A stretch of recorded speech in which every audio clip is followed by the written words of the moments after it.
നീ അവളെ മുകളിലേക്ക് കൊണ്ടുപോയിക്കോ. വരൂ.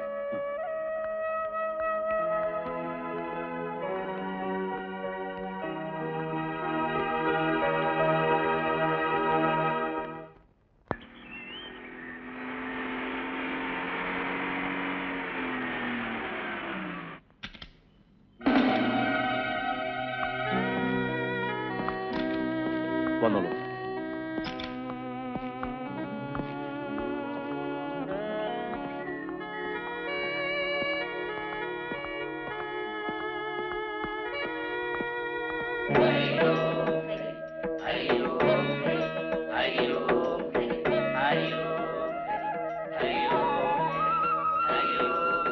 നമസ്കാരം സ്വാമിജി. ഹരിയോ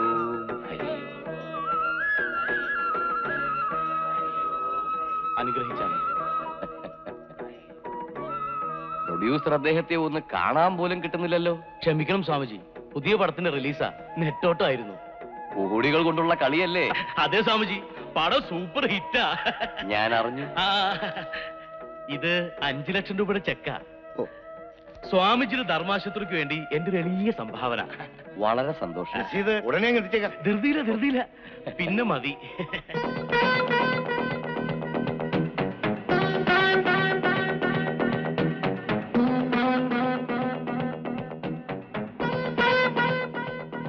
ഈ കുട്ടി എന്റെ അടുത്ത പടത്തിൽ നായികയാ, മിസ് ദാലിയ. കുമ്പിട.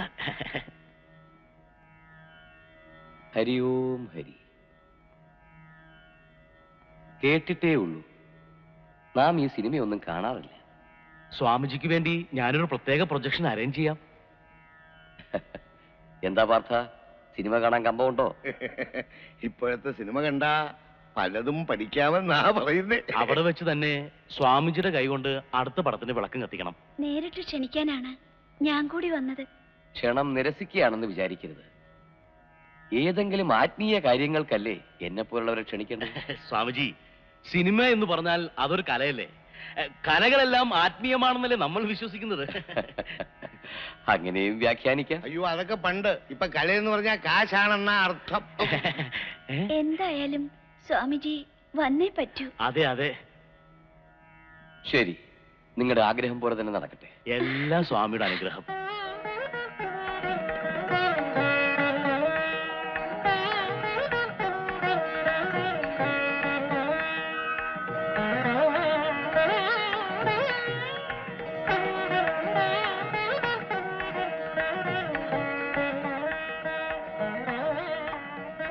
നിങ്ങളുടെ ഈ സംരംഭം വിജയിക്കാൻ സർവശക്തനോട് പ്രാർത്ഥിക്കുന്നു.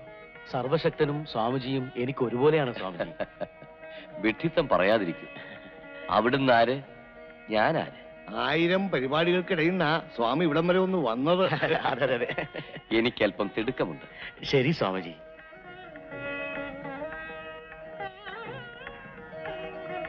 ഹരിയോം ഹരി. പാർത്ഥ, എന്താണ് നിമിഷം ഒന്ന് വന്നേ. ബോംബെയിലുള്ള ഒരു വലിയ ഡിസ്ട്രിബ്യൂട്ടർ അടുത്തുള്ള 5 സ്റ്റാർ ഹോട്ടൽ ആനന്ദ എന്നതിലെത്തിയിട്ടുണ്ട്. അദ്ദേഹം പറഞ്ഞു പ്രസാദിന്റെ പുതിയ പടം 5 കോടിയാണെങ്കിലും ശരി വിതരണത്തിന് എടുക്കാമെന്നും പറഞ്ഞ് ഫോൺ. എല്ലാം സ്വാമിജിയുടെ കാരുണ്യം. സ്വാമിജി പോയോ? എന്റെ ഭാഗ്യം. ഇപ്പൊ തന്നെ ഹോട്ടലിൽ പോയി ഡിസ്ട്രിബ്യൂട്ടറെ കാണാം. എന്താ കാര്യം ഞാൻ ഏറ്റു. എന്നാ വാ, നടന്നു കൂട്ടിട്ട് പോയി. എങ്ങനെ അവർക്ക് സീനുള്ളതാ? എടോ പുല്ലേ, സീൻ നാളെ എടുക്കാം. ഡിസ്ട്രിബ്യൂട്ടർ ചാക്കിലാക്കാൻ ഇവള് വേണ്ടേ? പറഞ്ഞോളെ.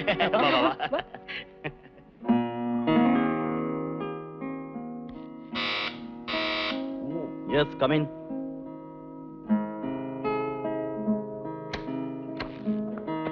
നമസ്കാരം സർ.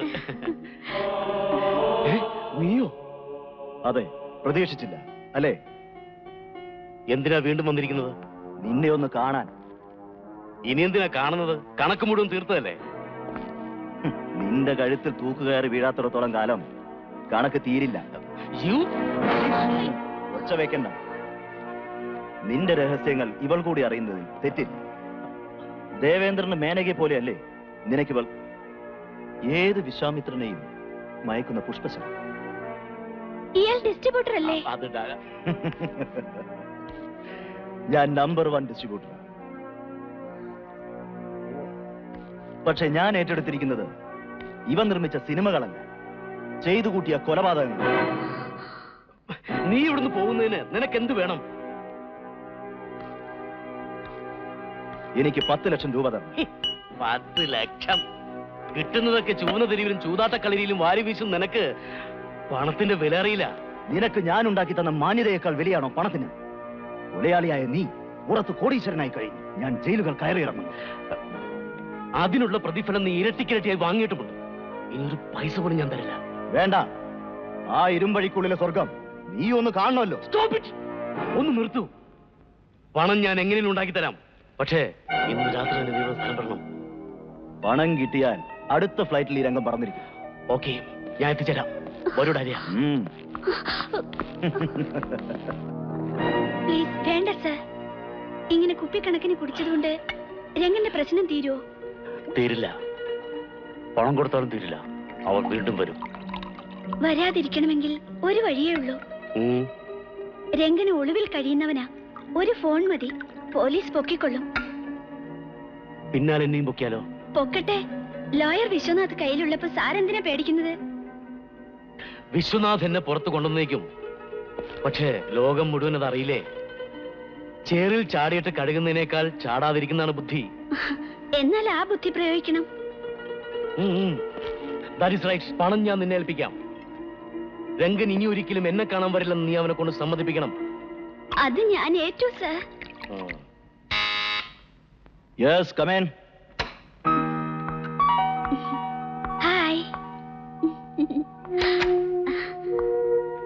ഇതാ ആവശ്യപ്പെട്ട പണം.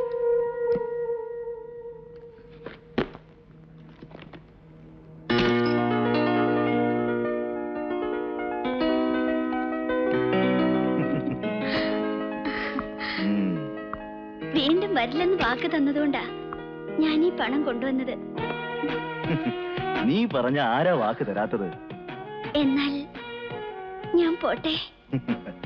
10 ലക്ഷം രൂപയും കൊണ്ട് വന്നിട്ട് വെറും കൈയും വീശി പോവാനോ?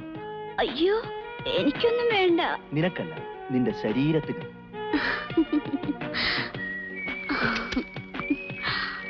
ദേ, വെറും സിനിമാ നടിയായിട്ട് എന്നെ കാണരുത്. ഇല്ല, നർത്തകി കൂടിയാണെന്നറിയാം. എനിക്ക് പോണം. ഇന്ന് രാത്രി ഡാലിയ എങ്ങും പോകുന്നില്ല. അയ്യോ, പ്രസാദെങ്ങാനും അറിഞ്ഞോ? അവനറിയാതെയാണോ ഒറ്റയ്ക്ക് നിന്നെ ഇങ്ങോട്ട് അയച്ചത്? നിനക്കും എനിക്കും വേണ്ടത് പണമാണ്. പ്രസാദിൽ നിന്ന് നിനക്ക് പണം കിട്ടണമെങ്കിൽ തട്ടിയെടുക്കണം. ഞാൻ അറിഞ്ഞുകൊണ്ട് തരുന്നു. ആവശ്യമുള്ളത് എടുത്തോളൂ. എനിക്ക് പണമായിട്ട് വേണ്ട. പിന്നെ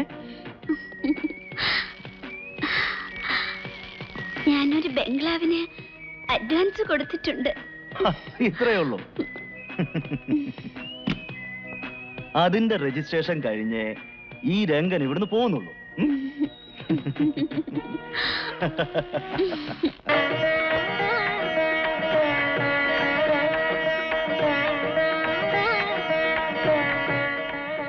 സ്വാമിജിയുടെ പാദങ്ങളിൽ നമസ്കരിക്കാം. ഹരിയോം ഹരി, ഹരിയോം ഹരി. നമസ്കരിക്കേണ്ടത് സർവേശ്വരന്റെ പാദങ്ങളിലാണ്. ദൈവാനുഗ്രഹം കൊണ്ട് മാത്രമാണ് നന്ദിനിക്ക് ഇത്ര വേഗം രോഗശാന്തി ലഭിച്ചത്. സ്വാമിജി ക്ഷമിക്കണം, പറഞ്ഞിരുന്ന ദിവസം നന്ദിനി ഇവിടെ കൊണ്ടുവരാൻ സാധിച്ചില്ല. അത് സാരമില്ല. വന്നില്ലെങ്കിലും നന്ദിനിയുടെ പേരിൽ ഇവിടെ പൂജയും ധ്യാനവും ഒക്കെ നടക്കുന്നുണ്ടായിരുന്നു. ചികിത്സയോടൊപ്പം പ്രാർത്ഥനയും ഫലിച്ചിരിക്കും. എല്ലാം സ്വാമിജിയുടെ അനുഗ്രഹം. നന്ദിനിയുടെ അടുത്ത ലക്ഷ്യമെന്താണ്?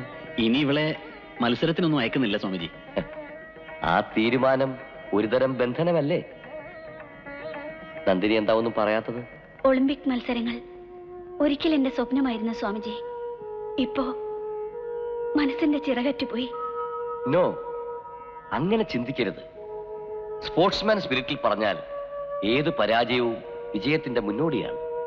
നന്ദിനി ഇനിയും മത്സരങ്ങളിൽ പങ്കെടുക്കണം.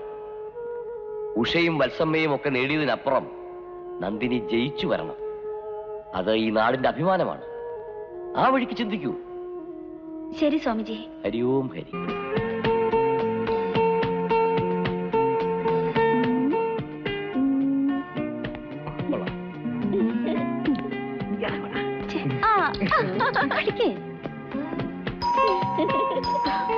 കേശു ആരെ നോക്ക്.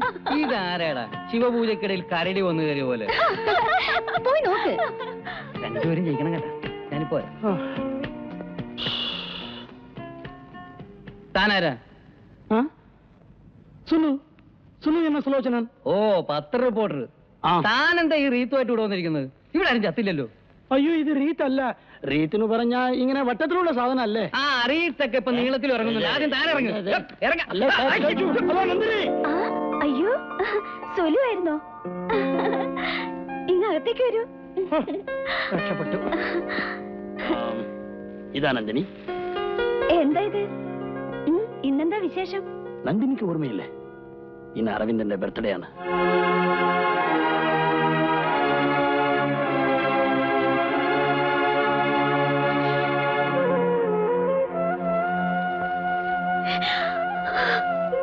താൻ ഈ പൂച്ചെണ്ടുമായി വന്നത് കുഞ്ഞിന്റെ മനസ്സ് വിഷമിപ്പിക്കാനാണോ? ഹേയ്, നന്ദിനി വളരെ നാളായി എന്നെ കാണാതിരുന്ന് കണ്ടതല്ലേ, അതെന്റെ സന്തോഷം കൊണ്ട് കണ്ണ് നിറഞ്ഞതായിരിക്കും. ഈ കുരങ്ങന്റെ മോന്ത കണ്ട ആരുടെ കണ്ണാറിയാ? എന്തെങ്കിലും പറഞ്ഞോ?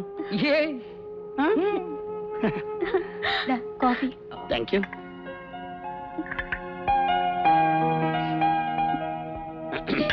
എന്നാ ഞാൻ ഇറങ്ങട്ടെ നന്ദിനി, പിന്നെ വരാം. ഇന്ന് പ്രൊഡ്യൂസർ പ്രസാദിന്റെ പടത്തിന്റെ ഷൂട്ടിംഗ് ഉള്ള ദിവസമാണ്. ന്യൂസ് കവർ ചെയ്യാൻ പോണു. ഞാൻ വരട്ടെ. അയ്യോ, ഷൂട്ടിങ്ങോ? എവിടെ? അതിന്റെ ഇടയിൽ എന്റെ ഒരു ഫോട്ടോ എടുത്ത് തരാമോ? എന്തിനാ? ഞാൻ മരിച്ചു കഴിയുമ്പം എനിക്ക് തന്നെ കാണാനാ. അതിനെന്താ, എടുക്കാം. നില്ലേ, അകത്ത് ഫിലിം ഇല്ലല്ലോ. നിനക്ക് ഇത് മതി. എന്താടാ അത്? മർഫി റേഡിയോ കുട്ടിക്ക് മീസ വന്നതുപോലെ ചെയ്യണതാ കയ്യ. ഫോട്ടോ ഇപ്പൊ കിട്ടും. മരിച്ചതിന് ശേഷം കാണാനല്ല. തരാം. ഒരു ഫോട്ടോ കൂടി എടുക്കാമോ? ഇനിയൊരു ഫോട്ടോ. കുറച്ച് ബാക്കിലെ പോ. കുറച്ചുകൂടെ പോ. കുറച്ചുകൂടെ പോയിക്കോ. ഒരു ആക്ഷൻ ഫോട്ടോ എടുക്കാൻ. ഇപ്പൊ ഫ്രെയിം ക്ലിയർ ആയി. ഞാൻ വരട്ടെ. ബൈ. ബൈ. പാർത്ഥ, സ്വാമി, എങ്ങനെയുണ്ട്? ഏകാന്ത ധ്യാനത്തിന് പറ്റിയ സ്ഥലമാണ് സ്വാമിജി. നാം ട്രസ്റ്റിന്റെ പേരിൽ ഈ സ്ഥലം രജിസ്റ്റർ ചെയ്യിച്ചതിന് അത് മാത്രമല്ല കാരണം. ആശ്രമത്തിന് തൊട്ടടുത്താണ്. ഒരു ചെറിയ നടപ്പാത മതി രണ്ട് കാമ്പൗണ്ടും തമ്മിൽ ബന്ധപ്പെടുത്താൻ. മനസ്സിലായി സ്വാമിജി. പിന്നെ ജീർണിച്ചു പോയെങ്കിലും ഈ ബിൽഡിങ്ങിന്റെ ഡിസൈൻ വളരെ പ്രത്യേകതയുള്ളതാണ് സ്വാമിജി. യെസ്, ആ പ്രത്യേകതയാണ് നമ്മെ ആകർഷിച്ച മറ്റൊരു കാര്യം. ഫ്രഞ്ച് ഡിസൈനാണ്. ഇപ്പോഴുള്ള രൂപത്തിൽ ഒരു മിനുക്കുപണി നടത്തിയാൽ മാത്രം മതി. കഴിയുമെങ്കിൽ ഒരു ജനാലച്ചില്ല് പോലും മാറ്റരുത്. ഐ മീൻ, ബിൽഡിങ്ങിനൊരു പുനർജന്മം. എന്താ സ്വാമിജി പറയും പോലെ? ഈ പുരാവസ്തു ഗവേഷകന്മാരുടെ കണ്ണ് തള്ളണം. എസ്റ്റിമേറ്റ് എപ്പോ തരും? ഒരു 2 ദിവസത്തിനകം തരാം Swamiji. Okay, you carry on. ശരി സ്വാമിജി.